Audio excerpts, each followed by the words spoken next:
You know, it's been a while since I've gone down that good old VR road. And with the recent release of Oculus Rift S, I thought to myself, man, you know, I would love to jump back into doing some more VR videos. And then, out of the blue, Ms. Oculus calls me and goes, hey, Oculus Rift S is out. You want one?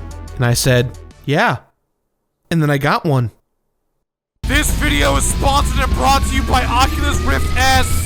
Oculus Rift S is one of the most powerful VR PC powered experiences out there, with an all-new sleek design, redesigned and comfortable headset, innovative controllers, improved optic lenses and sensors, all wrapped together with an awesome library of games connected with a very easy-to-use UI. If you guys have been watching my journey with VR, I went from being a skeptic to being a true believer, and with Oculus Rift S, I am convinced that a lot of you guys out there can become one too. This new Oculus Rift S is a fantastic way to start your VR experiences, as it comes at a price of $399 and it's super easy to use and set up. So if you want to grab one today, check out the link in the description box down below. A big thank you to Oculus Rift S for sponsoring today's video.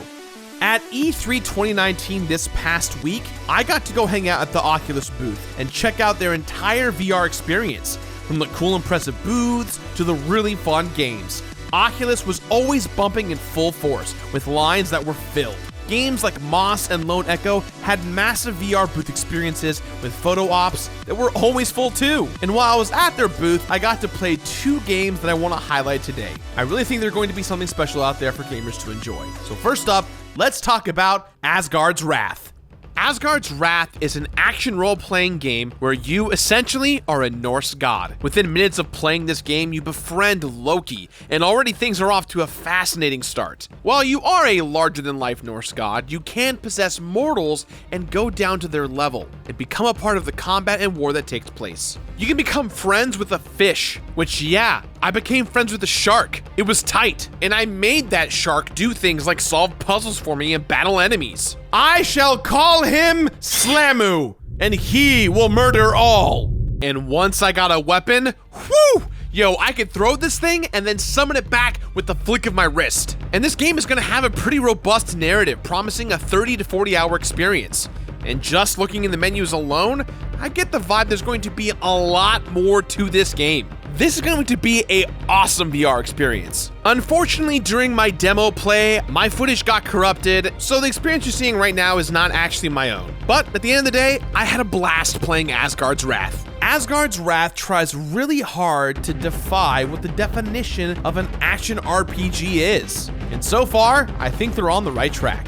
Now, the other game that is already out, but that I actively play each and every morning as a part of my workout routine, is the VR rhythm game known as Beat Saber. All right, so at E3, they had these really cool experiences called Oculus Mixed Reality, where they had these pods in which people could walk into them, and they'd be surrounded by blue screen padding everywhere, and play a game that would make them look like they're actually in the game, thus Mixed Reality VR. So while people got to wait in line to play VR, they got to see me look like a fool. All right, so let me tell you everyone, I used to play drums in a band in high school. I've always loved rhythm games. I love them so much they're in my blood. Beat Saber takes all of my love that I have for these games and amplifies the living crap out of them. It just feels so awesome to take these big 2 beam sabers and just cut these moving objects flying at you, all to the rhythm of awesome music.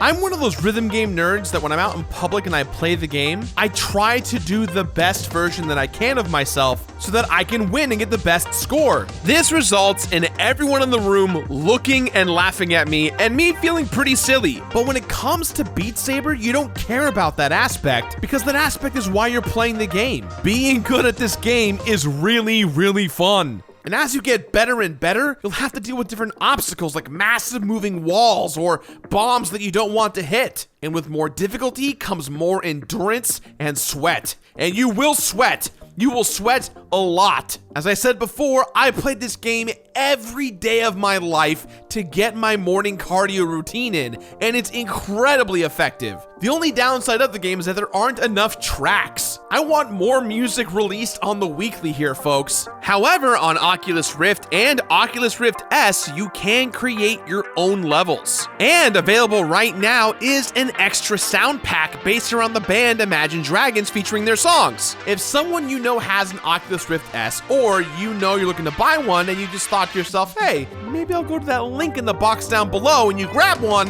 you have got to add Beat Saber to your library. It is incredible, and more important, it is for me the most fun VR experience to date on Oculus Rift S. So there you guys go, my E3 2019 VR experience at the Oculus booth. Now is the perfect time to get into VR gaming, and if you've got a powerful PC and you want a VR experience to match it, you can pick up an Oculus Rift S in the description box down below. I know you guys were expecting a crazy advertisement from me involving an infomercial or something like that, and I was going to, but because I had such a sincerely fun time at E3, I figured I'll save it for next time.